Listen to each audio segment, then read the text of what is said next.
আসসালামু আলাইকুম। আশা করি আপনারা সবাই ভালো আছেন। আমার সবচেয়ে বড় যে নেশা সেটি হচ্ছে মানুষের জমি দেখা। তো প্রতিদিনের ন্যায় আজকেও আমি জমিতে গিয়েছিলাম। তবে আজকে যে জিনিসটি দেখে আপনাদের অবগতি করার জন্য ভিডিও করলাম সেটি হচ্ছে আমি প্রায় জমিতে দেখলাম যে ভুট্টার পাতাগুলা ঝলসে যাচ্ছে বা কারো পাতা সাদা হচ্ছে বা কারো ভুট্টার পাতা কিন্তু আস্তে, আস্তে মরে যাচ্ছে। এইটা দেখার পরেই ভিডিও করে নিলাম এবং আপনাদের জানানোর জন্য এটাই যে আমরা অনেকেই এই রকম অবস্থা দেখে কি করি ইউরিয়া সার বা ড্যাপ সার বা বিভিন্ন ধরনের শুষ্ক খাবারগুলো প্রয়োগ করে থাকি। হয়তোবা ভাবি যে আমাদের জমিতে সার প্রয়োগ কম করা হয়েছে বা সারের ঘাটতি দেখা যাচ্ছে, এ কারণে সার আমরা পর্যাপ্ত প্রয়োগ করে থাকি।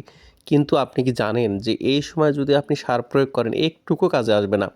আপনি যতই সার দেন না কেন বরঞ্চ হিতে বিপরীত হবে।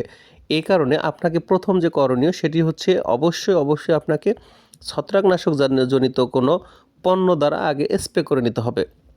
আপনার জমিতে গিয়ে যদি আপনি দেখেন আপনার পাতার ঝলসে যাচ্ছে বা পাতাগুলা নষ্ট হচ্ছে বা ভিন্ন কোনো কালার হচ্ছে, সবুজ ব্যতীত অন্য কোনো কালার হচ্ছে, আমি যে জমিতে এসেছিলাম ওনার জমিতে একই কারণে আমি ম্যানকোজিব প্লাস কার্বনডাজিম যে ছত্রাকনাশকগুলো বাজারে বর্তমান পাওয়া যাচ্ছে ভালো কোম্পানির, তার মধ্যে একটি নিয়ে ওনাকে আমি স্প্রে করতে বললাম। তবে ওনাকে এর সাথে আমি যেটা করলাম, যদিও আপনার জমিতে এমন দেখা দেয় যে আপনারা অবশ্যই এই পণ্যটা স্প্রে করতে পারেন, সেটি হচ্ছে কার্বনডাজিম প্লাস ম্যানকোজেব, সাথে হচ্ছে চিলেটেড জিঙ্ক এবং বোরন, সর্বোচ্চ কুইক পটাশ এর মধ্যে আপনারা স্প্রে করবেন। তবে কখনোই আপনার এই সময় ভিটামিন জাতীয় কোনো কীটনাশক বা পণ্য আপনারা স্প্রে করবেন না।